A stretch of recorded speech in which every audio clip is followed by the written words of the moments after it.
Planet Earth, one of the greatest blessings we've been given. Our land provides the food we eat, the water we drink, the very air we breathe. Maybe more than any others, cooperative members know the importance of taking care of our earth because many of us live off that land. But times have changed since cooperatives first started lighting up the countryside. Our population has grown, cities thrived, industry and technology flourished. And everything we do impacts our land. From the number of cars on the streets to the amount of trees we cut down, even how much electricity we use. Today, however, that cooperative way of life is being threatened. The government, activists, and lobbyists are trying to legislate how cooperatives provide power to our members. They think they know what's best for cooperatives. But the things they have in mind, well, let's just say they come at a cost. A very expensive cost to cooperative members. To understand the struggle co-ops are facing, we first need to understand the power mix that we buy from Power South Energy, formerly AEC. We always try to dispatch our cheapest units first and the most. Typically, that's either coal or natural gas-fired generation. We have some valuable renewables on our system. 4% of our energy comes from hydroelectric power, which we count as renewable energy. We also have some landfill gas that generates energy for us, and that's a renewable resource.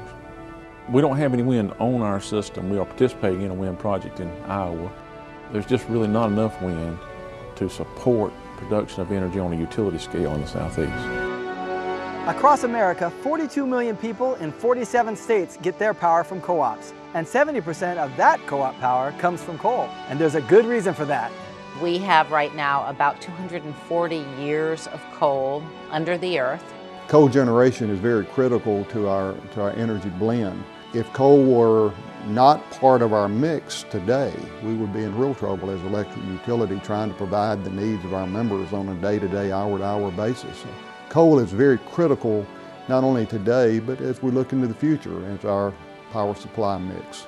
So, coal is cheap, and we have plenty of it here in America. So what's the problem? Well, here's where our story gets a little complicated. As much as we think coal is a good thing, there are those out there who disagree. And it all comes down to this: climate change, what some call global warming. The theory that the temperature of our planet is warming, changing our weather patterns, and even increasing the number of natural disasters. So, who are the players in the environmental game? First, you have the President of the United States. Second, there's the Congress, both on the state and national level, who can introduce their own environmental bills. Third, there's the Environmental Protection Agency, or the EPA. They've got 17,000 employees whose job it is to protect the earth, air, land, and water. Now, they may all mean well, but in an attempt to protect the environment at any expense, their pending regulations may actually hurt the people who live in that environment. And by hurt, I mean hurt their wallets. The dilemma we have as electric cooperatives today is that 80% of our power comes from clean coal generation. Now, why is that? In the 80s, we were growing, the load was increasing, we were building new generation plants, and the government prohibited the use of natural gas for generation. Nuclear was not available because there was a moratorium on nuclear energy. So we went to coal. Soon after Washington dictated the cooperative's huge investment in coal, along came hundreds of pages of new regulations and stricter standards dealing with fossil fuel generation. Some of these environmental laws and regulations made sense. Others were politically motivated. But all of them came at a big cost to the cooperative world. Big. Coal has obviously been a large part of our generation mix through the years, been very important to us. And as we look to the future, we made quite a bit of investment in our coal fleet, having it prepared for the future. Over the last 5 years, we've invested more than $300 million in air quality upgrades to help reduce the NOx emissions, SO2 emissions, as well as the mercury emissions out of our plants. That's been a very considerable investment on part of our members. It equates on an annual basis to more than $50 million a year to our overall generation cost in keeping coal viable. Not that long ago, 2 or 3 years ago, the United States emitted more carbon dioxide than China. That's not the case today. Many studies show that China emits twice as much carbon dioxide today as the United States. And that trend seems to be increasing. They're adding about a coal unit a week, whereas the United States has not added a coal unit in 2 to 3 years. So even though the Environmental Protection Agency agrees that the air is cleaner today than it has been in decades, new regulations just keep on coming. On June 25th, 2013, President Obama held a special press conference to announce his sweeping new climate change agenda. I'm directing the Environmental Protection Agency to put an end to the limitless dumping of carbon pollution from our power plants and complete new pollution standards for both new and existing power plants. Using executive power and completely bypassing Congress, the President launched a personal war on coal. The President has called for an all-of-the-above energy strategy, but in reality, it's all of the above except one. Coal will not be used for the generation of electricity going into the future. It means that those plants that we paid for over the years won't be used anymore. That will be stranded investment that has been made. And nobody's ever asked, well, who's going to pay for all this? And people say, well, the government's going to pay for this. The government is you. It's the people. It's the taxes that we all pay. And this is very problematic, particularly in areas who haven't recovered from the recession, where we still see high unemployment. We're talking about money out of your pocket for government to pay for new government regulations. Are you willing to pay 25%, 50%, 100% more than you currently do today to comply with government regulation? Bottom line. So the government is out to get coal. Why don't we just stop burning coal? Switch to renewable energy sources. Change is good, right?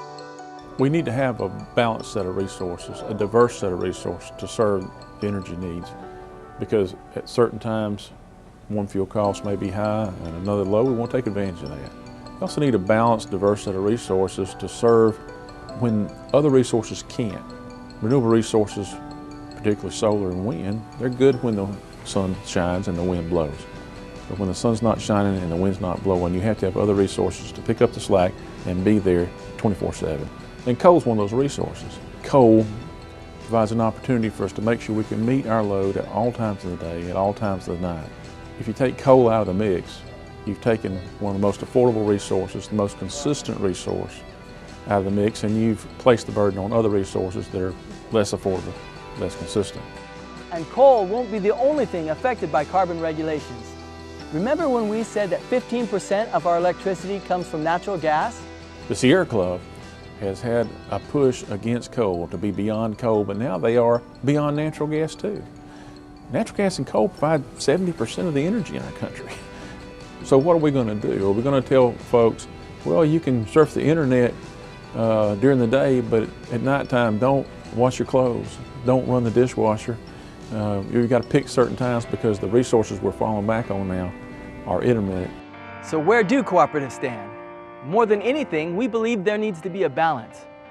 We've been proactively doing what's right for our planet for years, while keeping our rates affordable for our members. If you back up and take a look at it, this plan puts a bullseye on the southeastern United States, 8 or 10 states we're talking about, and particularly Alabama. It's going to change your life. And electric co-ops are all about providing affordable, reliable electric service to you. And just imagine what impact it's going to have on the businesses here in the Southeast in Alabama.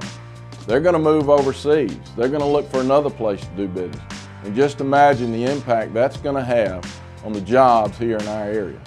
Every place is different, and we have to honor regional differences, but we also have to understand that people can only afford so much. We have to be able to weigh and balance efficiency and conservation and the use of renewables with affordability. So, it all comes down to this. Decisions are being made right now in Washington, D.C. that will dramatically affect all of us. Decisions that affect whether you can take a family vacation, whether we can save for retirement, and even whether we can put dinner on the table. So what are you going to do?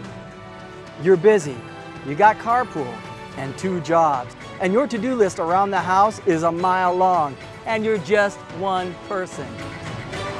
Here's where you're wrong.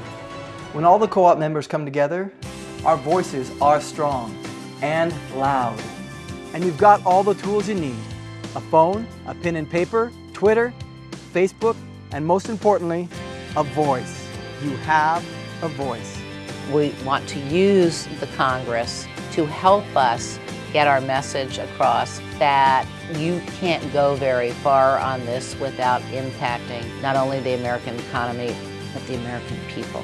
When you come together, if you engage and make your voice heard, it will make a difference.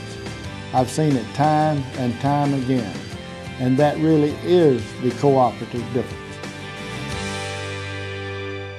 Today, we're taking a stand to ensure cooperative members keep the reliable electricity we fought for at a price all of us can afford.